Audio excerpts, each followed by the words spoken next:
welcome back to another installment of Cold Blast. Cold Blast with our buddy here, Lou Kummer. Lou has been helping us all season long diagnose different system issues, and this episode is no exception. So today we are going to be talking about the 16-pin ECM motor run test. Did I say that all correctly? Yes, you did. You got all right. I'm going to be a tech advisor before we know it. You all are. Right. And this isn't to be this isn't to be confused with the newer 4-pins, right, Lou? We're talking about the 16-pin. 16-pin, most common motor out there because it's the original ECM motor that's been in the market probably going over 20 years now. Wow. They've been around a while. So when you get a product that's getting older like that, that's when you get more calls because, you know, the useful life of any part is not forever, and there's going to be a point where you're going to get some failures. So the 16-pin is what most guys are out there troubleshooting right now. The 4-pin has only been around for a short while. We could do that on another episode, but the one I get the most calls on is the 16-pin. And that's basically what we do all these podcasts on is calls I get every day that I think can be helpful. So the 16-pin motor, like I said, it's been around in our industry for at least 20 years. And what it is a very efficient blower motor that is used to move the air through the space, whether it be through an air handler or a gas furnace.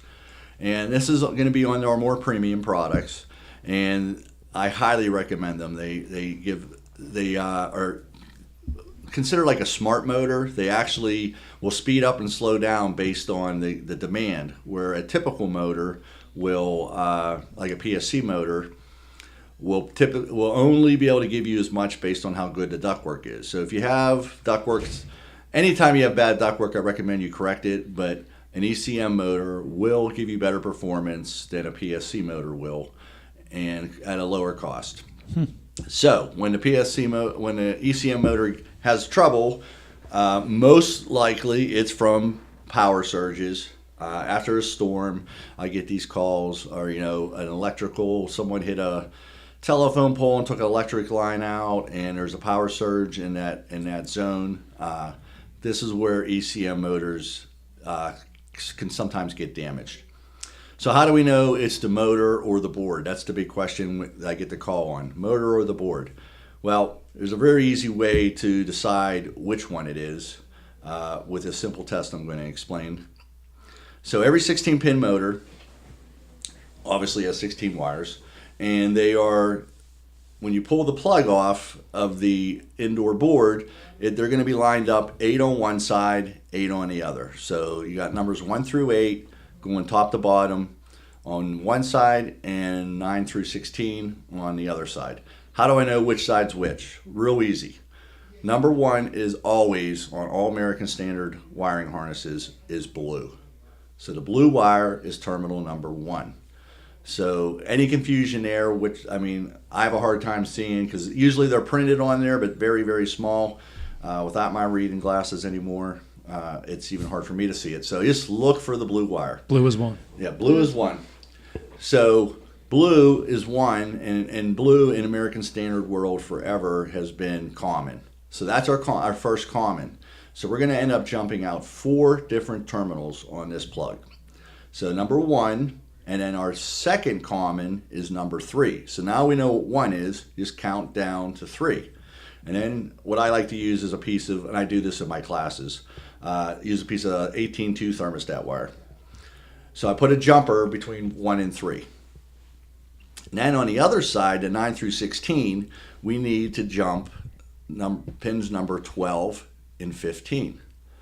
Now what we're doing there is sending a typical, and the techs will know the lingo, a G call. A G call is just a fan only call, and that's all we care about here. We don't care about does it run at this speed or that speed. We just want to make sure the thing runs. Does it work? Does it work?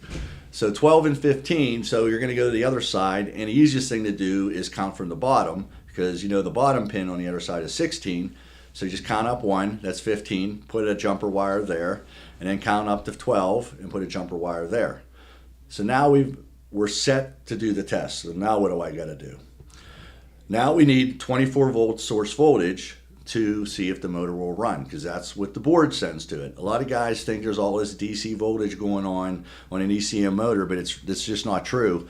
On pins 15 and 16, there is a communication data going, DC data return and send going on, but the rest of the pins is all straight up 24 volts. So we're going to take from the indoor unit that already has a transformer in it, so it's right there for you. We're going to take the R wire and put it on pin 12. Now that's going to give power to pin 12 and 15 because we have a jumper there. And then we're going to take the common from the indoor unit and we're going to put that on 1. Now that's going to put a common from 1 to 3. So at this point, I should step back. You probably should power the unit down before you connect these wires. But once you connect the wires, power it back up, and the motor should run. It'll start running at a lower fan speed, but it'll run. If it does not run, then you have a bad motor module on the motor side of it. And the motor modules are replaceable, and we have them all in stock here.